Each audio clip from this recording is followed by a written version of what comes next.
Hello viewers, অচেতনতার free coaching চ্যানেলে তোমাদের সকলকে স্বাগত জানাই। আজকের এই ভিডিওতে তোমরা যারা ক্যালকাটা ইউনিভার্সিটিতে বিএ হিস্ট্রি অনার্স বা জেনারেলে পড়ছো 5th সেমিস্টারে, তোমাদের যে CC11 পেপারটি রয়েছে বা জেনারেলদের জন্য DSC A2 পেপারটি রয়েছে, এই পেপারে একটি ইম্পর্টেন্ট প্রশ্ন, ফরাসি বিপ্লবের অর্থনৈতিক কারণগুলি আলোচনা করো। এটা 10 নম্বরের জন্য অনার্সদের আসতে পারে, আর জেনারেলদের জন্য এটা 20 নম্বরের প্রশ্ন হিসেবে আসতে পারে। এছাড়া এই প্রশ্নটি তোমাদের অনেকের কলেজে টিউটোরিয়াল এক্সামের জন্য এই প্রশ্নটি দিয়েছে, তার জন্য এই উত্তরটি তোমাদের সামনে তুলে ধরছি, এবং উত্তরের শেষে যে গ্রন্থপঞ্জি লিখতে হবে সেই গ্রন্থপঞ্জিটিও আমি এখানে তুলে ধরবো। দেখো, প্রথমে উত্তরটা তোমরা এইভাবে লিখবে, একটা ভূমিকা লিখতে হবে ফরাসি বিপ্লবের উপরে। আমেরিকার স্বাধীনতা যুদ্ধের পর বিশ্ব ইতিহাসে সর্বাপেক্ষা উল্লেখযোগ্য, যুগান্তকারী ও সুদূর প্রসারী হলো ফরাসি বিপ্লব। বিপ্লব বলতে বোঝায় কোনো প্রচলিত ব্যবস্থা ও অব্যবস্থার অতি দ্রুত ও কার্যকরী পরিবর্তন।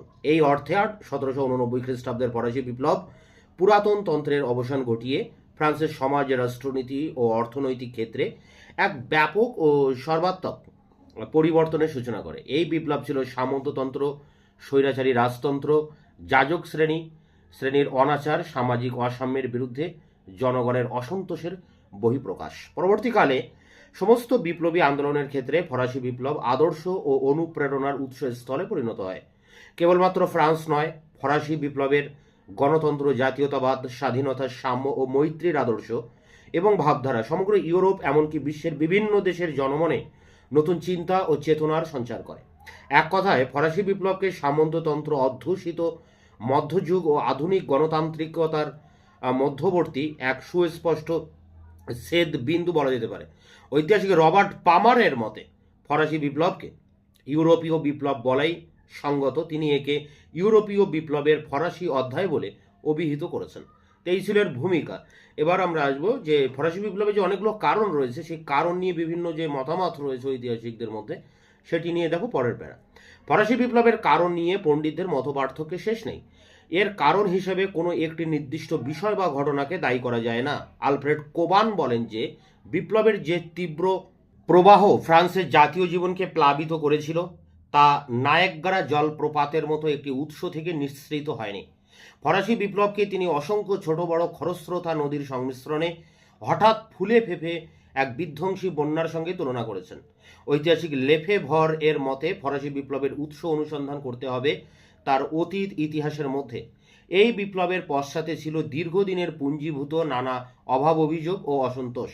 এই বিপ্লব ছিল মূলত আর্থ সামাজিক অসাম্য, রাজনৈতিক দুর্বলতা এবং শাসনতান্ত্রিক নীতিহীনতার বিরুদ্ধে ফরাসি জনগণের স্বতঃস্ফূর্ত প্রতিবাদ।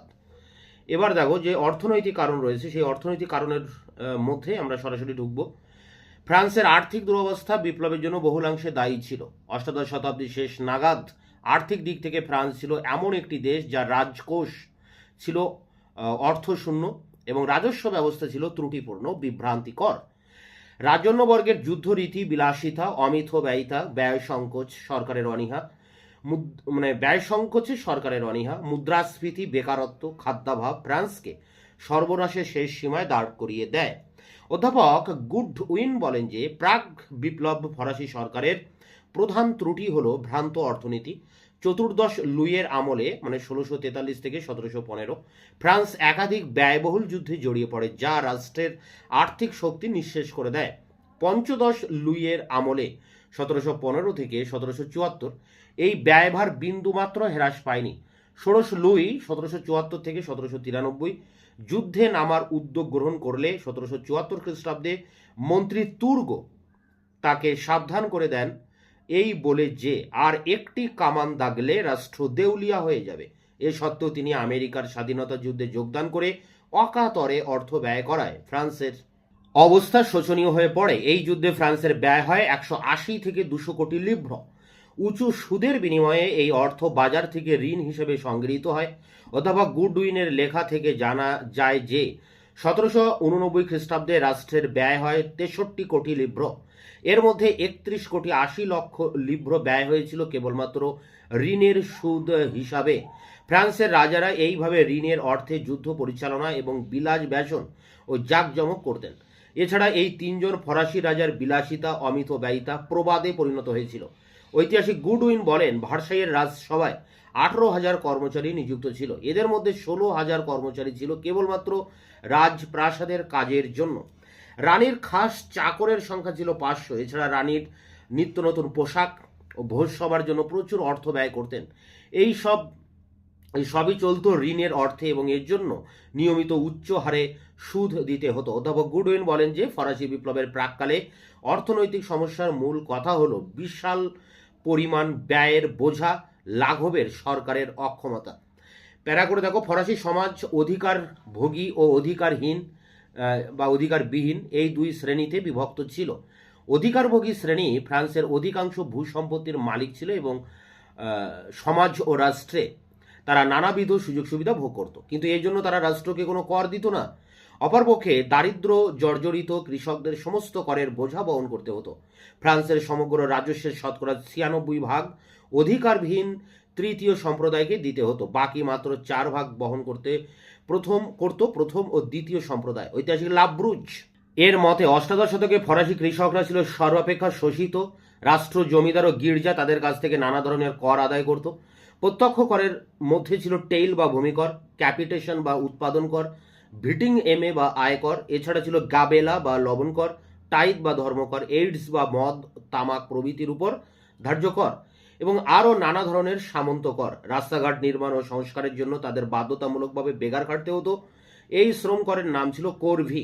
এইভাবে সমস্ত করের বোঝা মিটিয়ে কৃষকদের হাতে থাকতো তার আয়ের মাত্র 1/5, যা দিয়ে তার গ্রাস্যা সাধন অসম্ভব ছিল। এই অন্যায় ও অযৌক্তিক কর আদায়ে প্রচণ্ড কঠোরতা অবলম্বন করা হতো। সরকারের আভ্যন্তরীণ শুল্ক নীতি, শিল্প নিয়ন্ত্রণ ব্যবস্থা, মাল চলাচল, অবাধ বাণিজ্যের প্রতিবন্ধক ছিল। শুল্ক বিভাগের কর্মচারীরা নানাভাবে অর্থ আত্মসাৎ করত ও বণিকদের উপর অত্যাচার চালাতো। এর ফলে ব্যবসা বাণিজ্যে বিঘ্ন ঘটত এবং রাজকোষে অর্থ জমা পড়ত না। এইসব কারণে প্রখ্যাত অর্থনীতিবিদ অ্যাডাম স্মিথ তৎকালীন ফ্রান্সকে ভ্রান্ত অর্থনীতির জাদুঘর, মিউজিয়াম অব ইকোনমিক এরর্স বলে অভিহিত করেছেন। প্যারা করে দেখো, এর সঙ্গে যুক্ত হয়েছিল জনস্ফীতি ও মুদ্রাস্ফীতির অভিশাপ।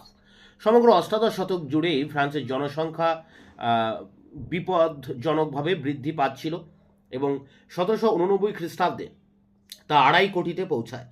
1789 খ্রিস্টাব্দে মুদ্রাস্ফীতির দরুন দ্রব্যমূল্য প্রচণ্ডভাবে বৃদ্ধি পায়।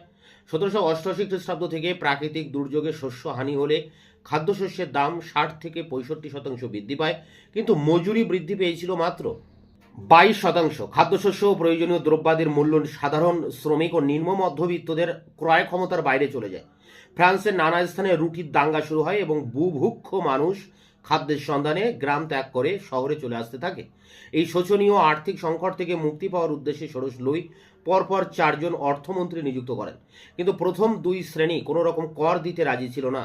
অর্থ সংগ্রহের আর কোনো উপায় না থাকায় ষোড়শ লুই স্টেটস জেনারেল বা ফরাসি জাতীয় সভার অধিবেশন ডাকতে বাধ্য হন এবং এর ফলে বিপ্লব শুরু হয়। তাই বলা হয় যে বিপ্লবের মূলে ছিল আর্থিক কারণ। এরপরে দেখো শেষ প্যারা, এখানে একটা উপসংহার দেওয়া হয়েছে। ফরাসি বিপ্লবের কারণগুলির গুরুত্ব সম্পর্কে ঐতিহাসিকরা একমত নন। মোর্স স্টিফেন্স বলেন এই বিপ্লবের কারণ ছিল প্রধানত অর্থনৈতিক ও রাজনৈতিক, দার্শনিক, সামাজিক নয়। লেফেভর অর্থনৈতিক ও সামাজিক কারণকেই বেশি গুরুত্ব আরোপ করেছেন। মিশেল বলেন যে পুরনো ব্যবস্থার নিপীড়নের সঙ্গে দুঃসহ দারিদ্র্য বিপ্লবের দ্বার উন্মুক্ত করে দেয়। যাই হোক, বিপ্লবের জন্য সামাজিক ও অর্থনৈতিক কারণ গুরুত্বপূর্ণ ভূমিকা গ্রহণ করলেও রাজনৈতিক ও দার্শনিক কারণকে কোনোভাবেই উপেক্ষা করা যায় না। গ্রন্থপঞ্জি, প্রথম যে গ্রন্থটা লিখবে আধুনিক ইউরোপের ইতিহাস 1789 খ্রিস্টাব্দ থেকে 1939 খ্রিস্টাব্দ পর্যন্ত। ডক্টর গৌতম নিয়োগী, অধ্যাপক গৌর দাস হালদার, বিপি ব্যানার্জি পাবলিশার্স, কলকাতা। এরপরে দেখো 2 নম্বরে যে বইটা লিখবে আধুনিক ইউরোপ। এখানে কিন্তু এই বানানটাই তোমরা লিখবে, বইতে হর্ষই ও লেখা আছে, তোমরা ওটাই লিখবে। 1789 থেকে 1939 খ্রিস্টাব্দ, doctor Kiran Chandra Chowdhury, modern book agency private limited, Kolkata.